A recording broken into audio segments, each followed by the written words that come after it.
Hi, my name is Kevin Limity. I'm a reporter with KDH, and I am sitting with Jessica Gonzalez, who is Mayor Pro Tem and District 1 Council member. How are you doing? Doing all right, thank you. And we are just doing interviews ahead of the May 3rd election, which is coming up relatively soon. Can you just please give us a little bit of background about yourself and how you came to become a council member? Oh, sure, yes. So I'm from the city of Killeen originally. My father was a retired Vietnam veteran and did 3 tours in Vietnam, retired here. He came here originally, though, when it was Camp Hood, so way, way back in the day. And my mother was a teacher. She taught with Killeen ISD for well over 40 years and retired here as well. So this is home for me. You know, I graduated from Killeen High School. And so I've had the opportunity to travel outside of the area and then come back home some years ago when my parents were ailing. And one of the things that kind of sparked the conversation, along with my volunteer work that I was actively doing with human trafficking, domestic violence awareness, was that I noticed when I came home to visit my parents, there were some things that were going on that I noticed had been going on for a while. And I found that they were having some of the same conversations that they had had moons ago, you know. And so I was just kind of curious as to what was going on in the town. You know, there's things I thought that maybe we should have progressed on and moved a little bit further. And so I just started having conversations with active volunteers in the area to kind of get some temperature on what was happening and what they thought could be better. And that's in conversation with Miss Shirley Fleming. She was termed out, and so the opportunity then presented itself. And so I prayed about it, meditated on it, and I decided if this was an opportunity where my skill set could meet the needs of the city, and it was meant to be, that I would toss my hat in the ring and see what I could do to be of service to my town to try to make some real improvements here. And so I did that, and that's been some 3 years ago now at this point. And so I'm very, very, very honored and very pleased to say, that all the accomplishments that we've been able to make, collectively as a council and independently for District 1, it's been a tremendous honor. But yeah, that's what sparked it. I just wanted to make my town a little bit better. Mm. And one of the things that I think is very important for the city council is revitalizing the downtown. And I know that you have been a really big part of that. And I think some of the things that the city council has done is provide grants, some of it through like the American Rescue Plan Act, which is not really like going to be like a big thing anymore because it's kind of run out. But nevertheless, like you guys have tried to spur development and growth through that. How do you feel like that has worked out so far? It's amazing, right? It's amazing. It's one of those things where you don't have to go through it, you don't have to reinvent the wheel, right? So in studying other cities across the United States that were actively working to revitalize their downtowns, people ask the question, let me back it up first and say, why? Well, they're typically the heartbeats of our communities. And, of course, with growth and development, it tends to spur resources and things from those historical districts. And so there was a push and a need, definitely, to bring those services back and to revitalize that area and to make improvements there. So when we started looking at strong towns and other cities that were doing really, really well with their revitalization, I knew that we had to do things differently, right? Because I tried it before, right? I'm from here, so there was times for many, many years where there were projects and monies were just tossed at things and there was no real visible changes. And so doing this differently with a strategic plan, identifying the need for a revitalization director, somebody to focus on bringing in the industries and the businesses into this area in a collective, responsible way, structuring it a little differently, and then showing that the city had skin in the game. That was also very important. So the ARPA funds became a very good tool that we were able to use to not only reinvest in our community, but then also to provide outlets for increased and improved community activities, community events, and it's been very successful. So yes, with the growth and development downtown, you can see the roadways are done. We're working on, there's improvements to the meters. We've got improvements to those buildings downtown, lots of development coming in.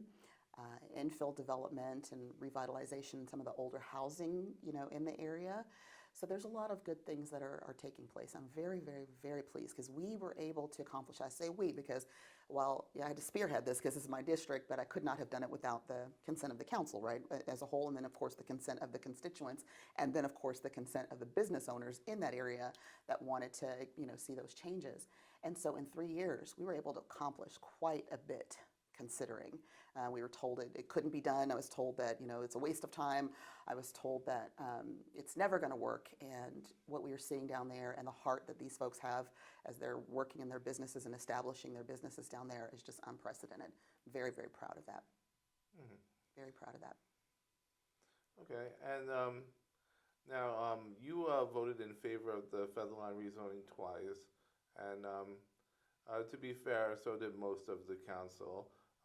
But it had a lot of opposition from South Killeen residents, and I just was wondering if there's anything maybe you wanted to convey to some of those residents who maybe were dissatisfied with like the results of that, maybe who felt like their voices were not heard on that matter. Understandable. Yeah, thank you for that opportunity. As I definitely would say that this situation, along with many others that we've been in, we definitely heard every element of the this particular project, opposition of this particular project.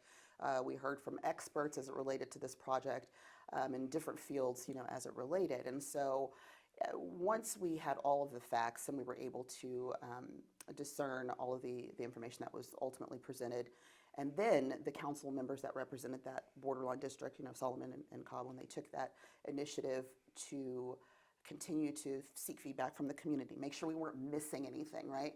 They took an extra step that we have all been very conscious to try to make sure that we're doing, to say that we're listening, to actually show that we're listening, and then to actively engage. That's been very much our method of operation since I've been on council, for sure.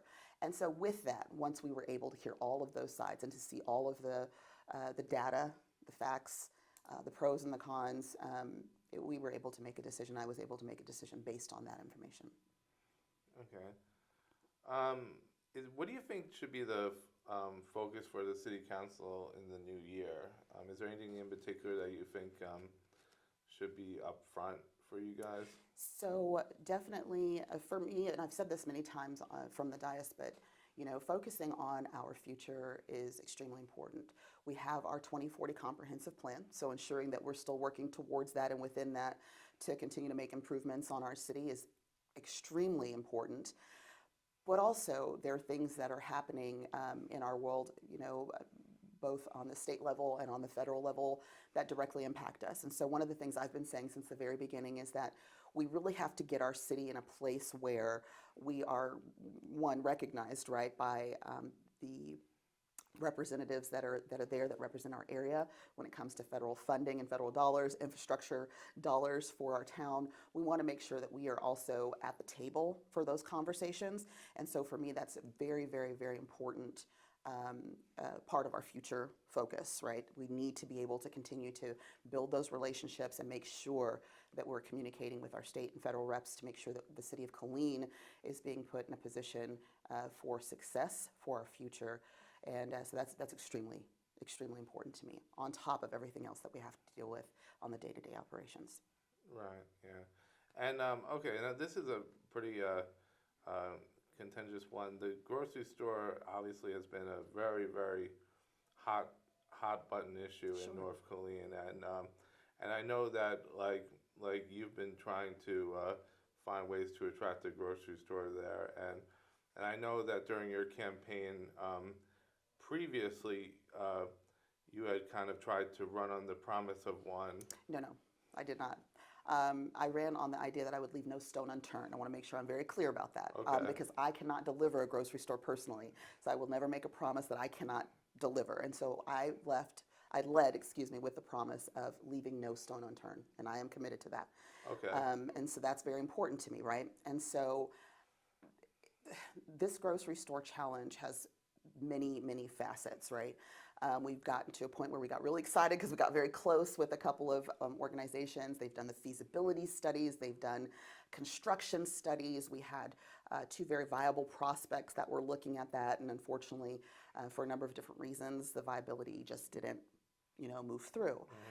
One of the things that I've done consistently also is just call to action to our community. So I've received referrals from many, many people that we've looked into. We've got private citizens that tried to secure loans and funding and tried to go through a route of franchising even to see if they could help. And I'm very, very honored for those people who tried to make it work. But all is not lost, right? We're not going to give up. We're still working on that opportunity. There are some groups that are outside of, in Texas, but in the northern area that have reached out, that communication has just started on that side. We've got a private group who's interested in having a conversation about a potential for co-op grocery store. I don't know if that would work here, but it's definitely worth having a conversation. Part of that commitment to leaving no stone unturned. And so that's definitely my commitment, and my focus is still to continue to work on it where we can. But I also want to give credit where credit is due to the Killeen creators for creating those gardens to help with fresh fruits and vegetables. There's several food trucks that go around that deliver fresh fruits and vegetables. We've reinstated the farmers market to help kind of offset this. There are 4 grocery stores in the general area, to be clear, they are specialty grocers, but they are there.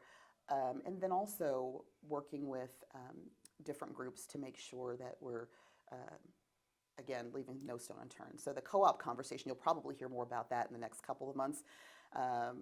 Next couple of weeks, because those folks are ready to have a conversation to at least test the community interest to see if there is an interest in even doing something along those lines. Apparently co-ops are pretty successful in larger cities, around the state and nationwide. And so I think it's definitely worth it. I know that it's one we've not had a conversation about yet, so I'm kind of excited about that one, at least to see where it goes. Yeah, that sounds interesting. Well, thank you for that update. Okay. Now this is coming up tonight, so it's pretty relevant. About that 155 million bond, do you think you're going to vote in favor of it? Well, I can't say that. People that know me know I like to make sure I have all the facts, right? I want to hear all the data. I want to hear the pros and cons. We've asked some questions, and so hopefully those will be answered in the presentations this evening. If not, I'll pose my questions at that time. But we definitely know that the need is there, and my response is still the same, that when this issue was brought before us, but it was not a new issue. It was not a new challenge that we were having with the age of the current building that they're in. We started to look at it and say, okay, well, fine, let's explore this, right? Let's make a reasonable decision. Do we really need this? Is this something that we can repair the building that we're in? Is that cost effective and a good use of tax dollars? Or is it something that we can move on from this facility, transition it into something else, consolidate our other buildings, and then put centralized resources into another location? And so those are kind of where I'm weighing those options. And ultimately, the beautiful thing is, at the end of the day, as it should be, the citizens will get to decide. They'll have the final say, right? We're doing all the preliminary groundwork. We're doing the research so that they can make an informed decision. That's really what this is about. So it's not a pet project. It's no vanity project. This is actually a need for safety for the building, but also the centralized services. And then on top of that, with our exponential growth that we're expecting, how do we set ourselves up for the future to make sure that we're also thinking forward for something that we will definitely need, in the future. So all of those questions will be relevant to the final decision that I make. And I don't know. I don't know yet, but again, once I hear that, I'll be able to say if we have enough that I feel comfortable that we can move it forward. And my goal is to make sure that the citizens have enough to make an informed decision, right? Needs assessment, look at the costs, look at the pros and the cons, and then they can make the choice at the end of the day. All right. Yeah. Well, that's basically all the questions I have. However, I would like to give you an opportunity if there's anything else you would like to say. Now you can. Thank you. Again, I always like to leave on a positive note, right? Just that I'm very proud of the city that we're living in. We've got a lot of challenges, and I just like to remind folks that, a lot of things that we're experiencing didn't happen overnight, and there's no excuse for some of the things that have happened. But the thing is that we're constantly working to move forward. And in the last 3 years, there's visible progress that you can see that's been made within the city of Killeen. My goal is to also make sure that we are recognized by our state and our federal representatives, so that when it comes time to secure funding for projects and initiatives that we need, that they would help us have access to, that we are a key player and we're at the table for those conversations. Really setting ourselves up for our future is extremely important. So again, I'm just thankful for the tenacity of our citizens, the love that they've shown for each other, how we come together when dark things happen, but also how supportive we are when it comes to our young people, our seniors, and a lot of the good things that we've got going on with people actually investing back into their community and helping to actively make this place a better place to live for all of us. So I'm very thankful to each and every one of you guys out there. Thank you very much. Yep. This is Kevin Limney from KDH News. I'm with Jessica Gonzalez, Mayor Pro Tem of the Killeen City Council. Thank you very much. Yes, sir.